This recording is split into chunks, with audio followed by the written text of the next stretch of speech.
Good morning. I appreciate your time, Alyssia. It's about 11:15 on Tuesday morning. Can you share with our viewers what is the latest restoration timeline for power? Sure. So as we communicated yesterday, based on the damage assessment that we've been able to complete, as well as some steady restoration progress that we've also made, we are confident that by the end of the day tomorrow, we should be able to have restored 1 million customers by the end of the day. Where will those customers be, and is there a way for those customers to track the progress in their own neighborhoods? At this time, we don't have that granular of information available. What we're working on to do is establish again some estimated times of restoration because we have some of that functionality not available right now. And so again, as we work through that damage assessment, we'll be able to get that more specific data and then communicate it out proactively to customers. Your neighborhood level outage map has been down for nearly 2 months since a derecho hit Houston. Is that acceptable? Why don't your customers have a way to track the progress in their own neighborhoods? So we did experience some technical issues with our map following the May 16th event. We really just saw a tremendous amount of concurrent traffic that really just the system could not hold. So what we have been doing is working diligently to bring a solution on board that can support. It's going to be a cloud-based solution that can support any type of traffic that might be incurred. And so unfortunately, that solution was not active for the event that we just experienced, but we anticipate that we'll be able to have that solution back up, but the new solution up by the end of this month, so that our customers do have that type of information available to them once again. Let's talk about mutual assistance. You previously said that some 10,000 out-of-town crews had been mobilized to assist in power restoration. How many crews, as of this interview right now, are in Houston and have hit the ground working? So I'd love to start at first an updated number of the resources, the actual people that will be working on the system when everyone arrives in the area. So we are now looking at nearly 12,000 of those folks working our system once they all arrive. We do still have crews arriving, and they likely will continue to arrive into tomorrow. Before the storm hit, we had a plan in place and had already requested crews to join us. After that storm hit and we saw the damage that resulted, we made additional calls. So we still have those additional crews that we've requested coming to join us in this area and traveling from various states. So CenterPoint, correct me if I'm wrong, made two requests, one prior to the storm for outside help. How many thousands of personnel was requested in that first go-around? In the first go round, we had roughly 2,500 resources that were requested. And we arrived at that number due to what was projected and the information that we received by engaging various storm experts, looking at how the storm could potentially impact the area, and felt confident that that was the number of resources that we would need. Now we know about the unpredictability that comes with storms, and that's something that happened with Hurricane Beryl. While we knew it was headed this way, the true impact was not known until after. So we quickly then made the assessment that we would need additional help. And so thankfully, we've got a lot of utilities that have answered that call, and we're very appreciative of them coming to assist us in our efforts. Did CenterPoint underestimate the need for the amount of personnel to get this job done and done quickly? Again, I think what the case was is we relied on information that we had at the time. And so we appropriately prepared for what we felt the event would be. It was something different with more impact. And so we quickly then adjusted and ramped up the resources that we needed to respond. So back to my question, here midday Tuesday, how many thousands of out-of-town repair crews are currently here in Houston on the ground, out in the field, working? I would have to get back to you on the exact number of crews. It is a fluid process where folks are traveling in, and dependent on the amount of travel time that they've incurred, they might have to rest before going through their onboarding and safety training to then be deployed. So I can get back to you with a firm number on how many crews we have active on the system, but there's more still coming to assist. How about an approximation? You are the director of communications. Have half of the 10,000 made it to Houston? Have a third of the 10,000? Have nearly all the 10,000? People want to know. They're not seeing trucks out in the street, ma'am. And I understand, Jeremy, and like I said, I will definitely get back to you with a number because I want to make sure I give you complete factual information and not speculate on numbers. You obviously have been talking with, executive level, C-suite personnel, your colleagues at the company. Collectively, answer me this on behalf of our viewers. What could CenterPoint have done better with Hurricane Beryl? I think that, again, we created a plan, and when we identified that we needed additional resources, we ramped up that plan. I think that we will try our best to continue to proactively communicate to our customers, but as mentioned, there's more specific information that we can provide, and we are working to get there. We are in the first full day of restoration following this significant event. As you know, over 2 million customers, nearly 80% of our customer base being without. So we do need some time and understand that, we're in a situation where people are without a critical service, but we need the time to gather the information so that when we can inform folks, we try to do so and be as accurate as we can. So we are trying to collect information and provide it.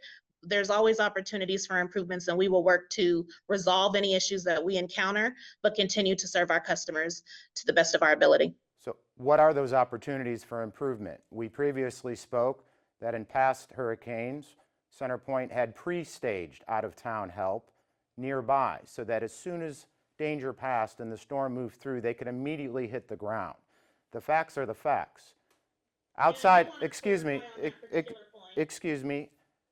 CenterPoint outside help really has gotten out of the gate a half day late. So I do want to clarify on one particular point. Sorry for interrupting you, but want to clarify that one particular point. While we did not have our crews that we had requested staged in Houston, we did have them in nearby locations so that once the storm passed, they could help with the response. And then as soon as it was safe to do so, be closer to our area. But safety is a top priority. So that was a major factor in exactly where we had these crews so that they were not in danger as the weather was coming through our area. So I did want to clarify that one point. While they were not in Houston, they were in nearby locations so that as soon as it was safe and Hurricane Beryl was out of the path of travel, they could make their way in. I appreciate that. Where were those nearby locations? Jeremy, again, factual information that I can look into and get back to you on that. But I do know that, and I wanted to clarify that point for you, that they were nearby so that as soon as it was safe to do so, they could come in and start helping with restoration. I understand that, ma'am. You are the director of communications for this company. You just made a statement. I'm asking you to provide further corroboration of that statement. Your statement was those crews were nearby. I simply asked where nearby. Were they in Beaumont? Were they in Corpus Christi? Were they a half an hour away? Were they 4 hours away? That's a fair question, and your paying customers deserve an answer. It is, and let me get that information and get back to you, and then you can report that back. I don't have that information available to me, but I will get it and report that back to you. We back to the question. I'm on the home stretch here. I appreciate your time. I know you have other interviews lined up. You said there are opportunities to look back and improve. What are those? There's opportunities in every event, and we take the time from an after action standpoint to look at those. I'll just again hit on the standpoint that we are continuing to work to bring back our outage map. We know that that's a critical tool for our customers, and it's been unavailable during a major event. So we've got a team that's working very hard to get that replacement solution in place, and it will have similar functionality, be able to provide the same information that our former outage tracker did. So of course that was a huge a missing piece for us in terms of our outage communication, and we're trying to rectify that as quickly as possible and get that back available to our customers. Well, that won't be granular level to the street. That might be a zip code type of thing, correct? It would be the same level of functionality that the former outage tracker provided. Okay, and that is expected to go online when? We're anticipating that it's able to come back by the end of this month. So it does your customers no good for this storm, correct? As I mentioned, it is not functioning at this time. In closing, what do you tell your customers in this footprint that have been affected? You have elderly people, you have folks with small children, infants.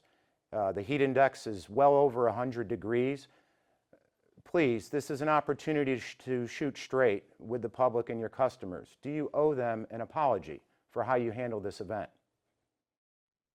I think what I would say for our company is that we have a lot of dedicated folks that work for this company that are working around the clock to get our folks' power restored. And we understand that there are situations where we have folks with medical issues, health conditions, as you mentioned, elderly, and really just the everyday person where the current situation is not ideal. And we understand that.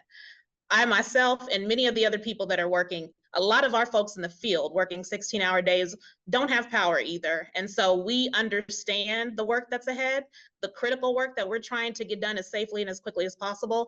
And while I know that patience is thin at this point, we do appreciate that our customers, can hopefully understand that while we are experiencing challenges as we would in any event, maybe not always the same, as every storm is not the same, we're doing everything that we can to get our customers restored. And since we last spoke, have you gotten a better bead on the types of damage and the challenges ahead? We compared this event to the derecho in mid-May, where you had, big equipment, transmission towers and transformers and the like. So give our viewers a feel. Is this more everyday small wires and poles that's the issue, or is it the bigger equipment? So we have not seen, say, the crumpling of transmission towers that we saw with the derecho. At this time, and again, damage assessment ongoing and probably will be for another 24 hours, we have seen a lot of vegetation. As we know, we've got a lot of trees in Houston, in the greater Houston area. And so we are seeing a lot of trees down. We're seeing branches and other debris that, due to wind, have gone into our facilities, downed wires laying down, and impacted a lot of our facilities. So that is a lot of the work we're seeing. However, as damage assessment continues, we'll be able to categorize more in the way of the equipment, the actual equipment that we're having to replace, such as transformers and poles, wires that have to be restrung. And just as we did with the last event, we'll provide that information to our customers after we've completed those assessments so that they too can have an understanding of what we've had to deal with. And in closing, you say the estimate is 1 million customers restored by the end of the day, Wednesday. Beyond that, what is the projection? Obviously, I think last check, we're somewhere around 1.7, give or take, million that are without power. So if you restore 1 million, you still would have, the better part of 750,000 still without. Talk about that, please. Yeah, I mean, we've got still a long way to go, even though we are confident we'll restore that 1 million by the end of the day tomorrow. Again, what we are striving toward is more specific information, getting customers some timelines, even if they are estimations, because again, we are still encountering things at every step in the process, from the damage assessment and then putting eyes on it and figuring out what equipment and crews we need to when we start repairs. There might be some smaller localized issues that we uncover while we're out trying to restore the larger outage, but we will work to provide estimated restoration times to our customers as soon as we can collect that information to set those better timelines. We're working toward that goal, and we'll make sure that the public, our customers, and our media partners are given that information so that that message can get amplified and our customers can stay informed. Alyssia Oshodi, Director of Communications, thank you.